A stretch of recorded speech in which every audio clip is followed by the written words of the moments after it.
Assalamualaikum warahmatullahi wabarakatuh. Ketemu di channel Hadi Edukasi. Insya Allah dalam kondisi yang selalu sehat. Saya doakan juga teman-teman yang menyimak video ini dan di mana saja posisinya, mudah-mudahan selalu dalam kondisi yang sehat. Oke, saya masuk ke program Salam Sehat Tanpa Batas. Di sini Q&A ya, menjawab pertanyaan. Ada dua pertanyaan yang ingin saya jawab. Yang pertama, pertanyaan dari forum resep sehat alami dari teman-teman yang ada di Jawa Timur.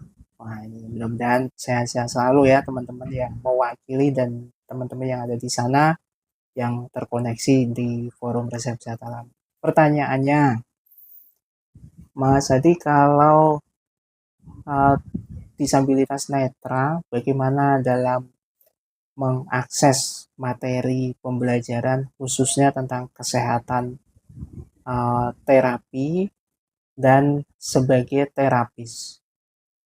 Nah, kesehatan terapi ini saya coba urai ya, saya coba jelaskan dari sudut pandang saya. Disclaimer dulu, ini adalah sudut pandang saya sebagai satu orang yang memang dalam kondisi disabilitas, netra, nggak bisa melihat, dan saya juga kebetulan senang dan alhamdulillah menjemput rezekinya adalah sebagai konsultan kesehatan alami sekaligus juga praktisi atau terapis ya, terapis. Oke, bagaimana saya mengakses materi-materi pengetahuan tentang kesehatan baik itu se awal ya, awal waktu saya belajar sekolah di dunia terapis di pendidikan, itu saya menggunakan huruf braille ya, huruf yang didesain khusus buat teman-teman atau saya khususnya tunanetra. Nah, jadi ada di kertas saya meraba tulisan braille itu. Jadi materinya saya tulis, diterangkan oleh instruktur, kemudian saya tulis dan nanti saya pelajari. Seiring waktu saya juga mengombinasikan dengan e-book atau buku digital atau yang biasa teman-teman pahami itu tulisan yang ditulis di komputer, misalnya formatnya PDF, formatnya TXT, dan nanti saya baca menggunakan handphone atau menggunakan laptop. Seperti itu, jadi dikombinasikan.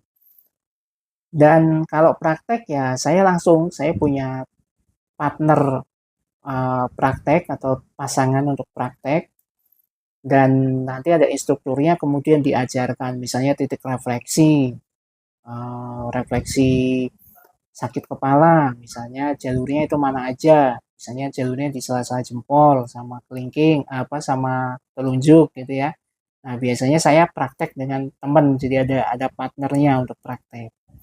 Itu bagaimana untuk mengakses modul-modul atau materi-materi selama saya belajar, dan sampai sekarang juga saya masih belajar, masih membaca, masih mengupgrade khususnya tentang gejala-gejala penyakit yang hampir sama gejalanya, tapi ketika kita analisa, kita amati, kita diagnosa, kemudian kita monitoring, itu uh, faktor dan juga penyakitnya itu beda, bukan penyakit yang sama gitu. Nah, bagaimana sebagai terapis ya tadi ya, bagaimana sebagai terapis ya, saya biasa mendampingi dengan kondisi saya dan dengan kemampuan yang saya punya. Jadi saya biasa menerangkan, kemudian kalau misalnya ada pasien di luar area saya, ya saya biasanya menggunakan transportasi online untuk datang ke sana atau dijemput, ya disepakati saja.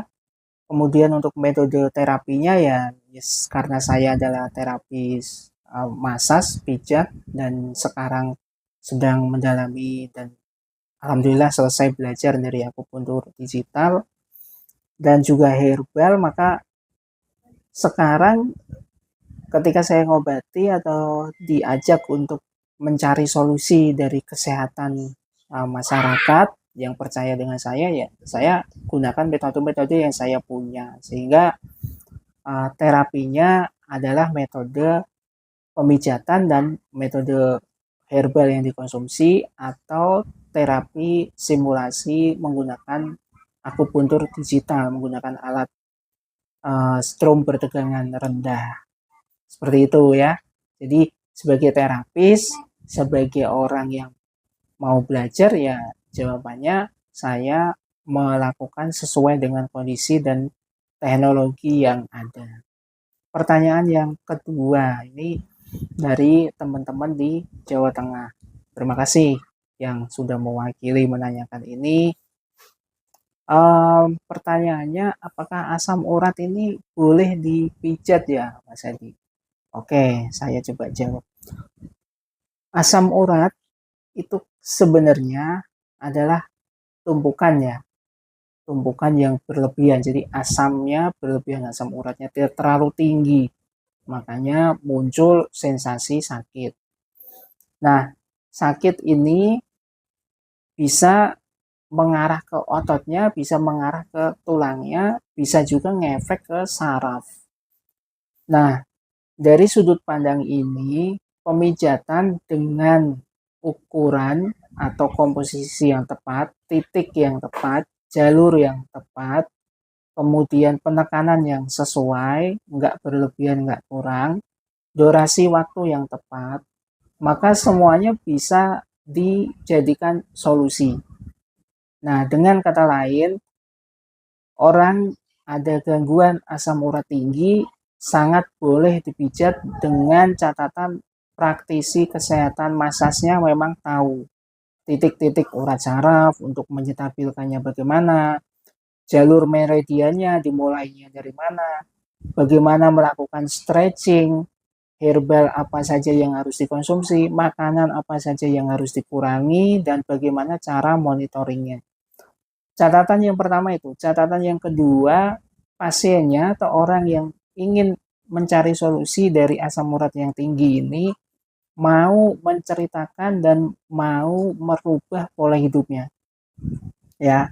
Jadi jangan serta-merta karena praktisinya tahu, bersertifikat, punya kemampuan, itu udah pasti bisa menyembuhkan. Nggak seperti itu aturan mainnya. Semuanya ada aturan mainnya, ada hal-hal yang harus dipenuhi, baik itu dari praktisi kesehatannya dan juga dari orang yang sedang berkonsultasi mencari kesembuhan. Apa yang harus dilakukan oleh pasiennya? Tadi ya, kalau terapisnya harus tahu, harus bisa mengukur tekanan pijatannya, kemudian harus paham jalur mana saja yang boleh dipijat dan yang nggak boleh dipijat. Nah, dari pasien bersama-sama dengan terapisnya ya berdoa pertama. Minta untuk kesembuhan ke Yang Maha Kuasa. Itu yang paling pertama. Fundamental, paling dasar. Yang kedua, pasiennya wajib harus merubah pola makan. Pola makan, pola hidup, dan mau manajemen pola pikirannya. Jadi pikirannya ya jangan stres ketika sakit. Wah, saya sakit nih. Wah, saya bisa hidup lama atau enggak. Wah, saya mau ini, mau itu. Jangan berpikir seperti itu. Ya harus di manajemen, harus dibuat happy, dibuat senang. Bagaimanapun, ketika kita sehat, itu kita yang merasakan. Ketika sakit, itu kita juga yang merasakan, bukan orang lain. Kalau orang lain kita mengeluh aja, paling yang ada yang ngetawain atau orang itu kok ngeluh aja. Paling gitu kata-katanya. Padahal dia nggak tahu kondisi kita sakitnya kayak apa kan gitu.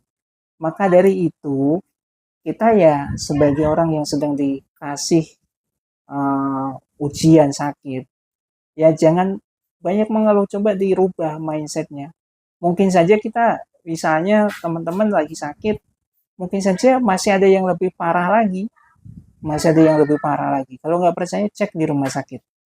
Mungkin masih bisa jalan, Sedangkan yang di rumah sakit banyak yang nggak bisa jalan, banyak yang makan aja disuapi. Ya, clear ya.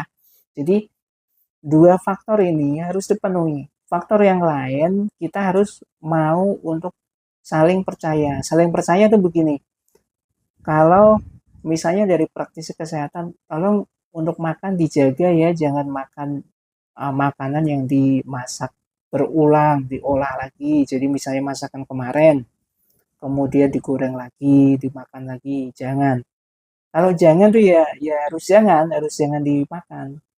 Jadi jangan berpikir, ah orang cuman makanan yang dimasak berulang masa bisa membuat kolesterol, asam urat naik.